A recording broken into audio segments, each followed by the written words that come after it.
For 12 years, I believed I had the perfect life. I was Amelia Grant, married to David Grant, a rising star in corporate finance. We had a beautiful home, 2 kids, and a rhythm to our lives that felt safe and unbreakable. David was always busy, always working late on big deals for his firm, Apex Financial. I was the one who managed everything at home, the unsung architect of his success.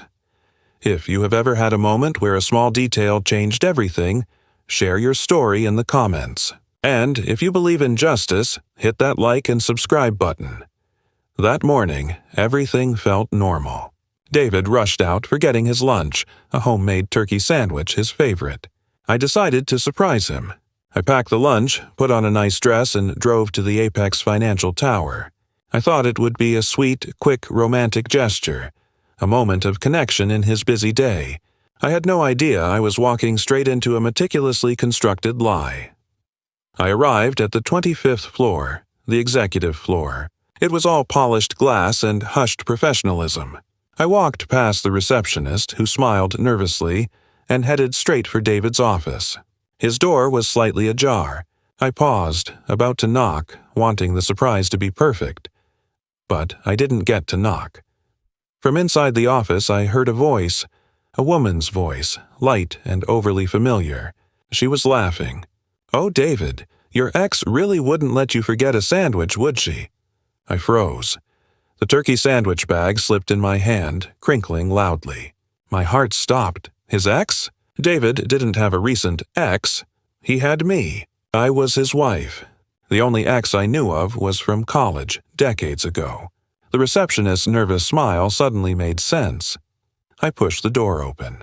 David was sitting behind his massive desk, his face instantly draining of color. Standing next to him was a woman in a perfectly tailored bright blue suit. She was young, stunningly beautiful, and holding a stack of papers that looked suspiciously like the portfolio review I had tried to help David with last week. She looked at me, her eyes widening for a millisecond before hardening into confusion. "Oh, sorry. You must be his actual ex-wife." He just referred to his wife as his ex because, well, you know, he's David. She smiled, a cold, challenging smile, and extended her hand.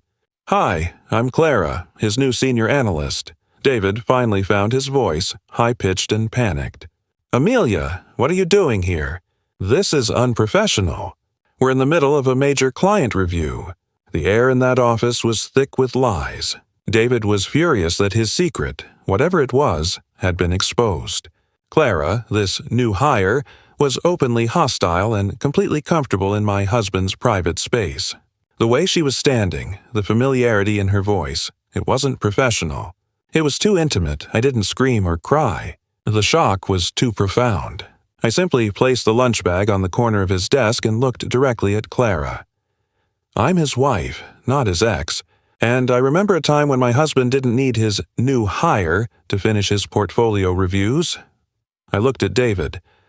"I'll see you at home." "David, don't be late." I walked out of that office, past the terrified receptionist and into the elevator. My legs were moving, but my mind was stuck on the way Clara had casually called me his ex. It was a slip, yes, but a very specific, rehearsed slip that revealed a truth she was obviously used to keeping hidden. Why did she call me his ex? And why was David so desperate to get me out? The humiliation didn't end there. As I drove home, I realized I had left my phone in David's office. An hour later, David texted me, "Don't come back. I'll bring your phone home later. I need to finish this massive deal." The message was cold, devoid of apology or explanation, but I couldn't wait. The anxiety was suffocating me. I had to know what was going on. I drove straight back to the office building and waited in the parking garage. At 7 p.m., David walked out. But he wasn't alone. Clara was with him. They were laughing. They were holding hands. And they weren't walking towards separate cars. They were walking towards David's car, the luxury sedan I had helped pay for. The sight of them together, so open and familiar outside the professional walls, broke something inside me. It wasn't just a betrayal. It was a deliberate, calculated insult. He was not working late. He was building a life with her, using his work as the excuse. I didn't follow them. I drove home, found his spare key, and opened his private work briefcase, the one he always said was top secret. Inside the briefcase, I found my phone, just as he promised. But underneath a pile of seemingly legitimate client reports, I found a thin manila envelope marked CA Apex Phoenix Project. The first document inside was not a client review. It was a lease agreement for a new apartment in the city, signed by David and Clara. The lease started 2 months ago. The second document was the real betrayal. It was a transfer of ownership document for a newly formed shell company called Phoenix Holdings. David was the CEO, and the senior analyst, Clara, was the co-founder and 49% shareholder. This wasn't just an affair. It was a corporate coup. They weren't just sleeping together. They were stealing clients and starting a competing firm with David's knowledge and Apex Financial's resources. The documents proved 2 horrifying truths. David had lied about his work, and he was using his position to siphon off intellectual property. The major client deal he was closing was actually the deal to launch his new company with Clara. The fact that I had left, the turkey sandwich was the only thing that exposed the lie. The shock of the affair immediately faded into cold, clear-eyed fury at the financial betrayal. He wasn't just cheating on me, he was jeopardizing our children's future with his corporate theft. I didn't call him. I didn't confront him. I didn't cry. I was absolutely calm. I called my lawyer, Sarah Jenkins, a woman known for her surgical precision in corporate divorce cases. I presented Sarah Jenkins with the evidence, the co-signed lease, proving intimacy and shared residency, and the Phoenix Holdings transfer documents, proving corporate conspiracy and use of marital assets. Sarah smiled, a truly terrifying, legal smile. Sarah, D. Amelia, David didn't just cheat on you. He committed corporate fraud using confidential information. We have him, financially and legally. Our strategy was twofold. Divorce. We would use the co-signed lease to prove infidelity and the financial documents to prove that the funds used for Phoenix Holdings were marital assets. This entitled me to a significant portion of his new venture and liquidated all of his retirement accounts. Corporate warfare. We would inform Apex Financial's CEO, Mr. Harrison, about the Phoenix project. David was not just cheating on his wife. He was committing industrial espionage.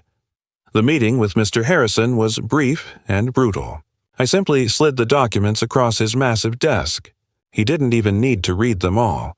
The name Phoenix Holdings and the evidence of David using company time and resources to establish it was enough. Mr. Harrison, D. This is a termination, effective immediately. We will prosecute him to the fullest extent of the law for theft of intellectual property.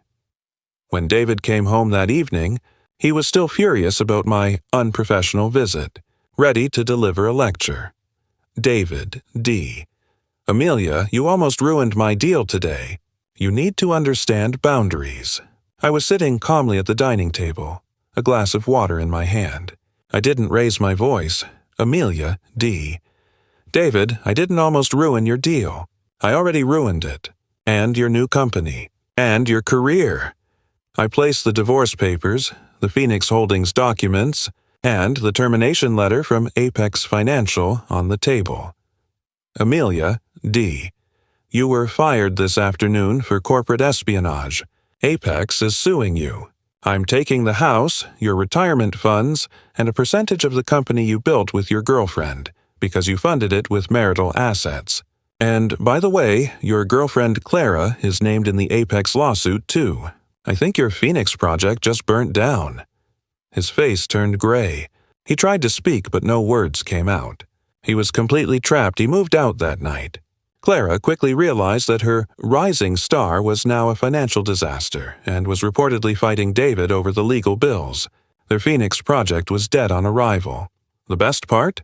I didn't end up a victim. I took the settlement money and, with the help of Sarah Jenkins, launched my own business, a consulting firm helping executives manage their personal finance and legal risks. I called it Apex Integrity. I used the money David tried to steal to build a future I truly deserved. That turkey sandwich forgotten on the counter didn't just save me from hunger. It saved me from a lie. It proved that sometimes the smallest details are the threads that unravel the biggest deceptions. I was never his ex. I was the future he tried to escape, and the justice he never saw coming.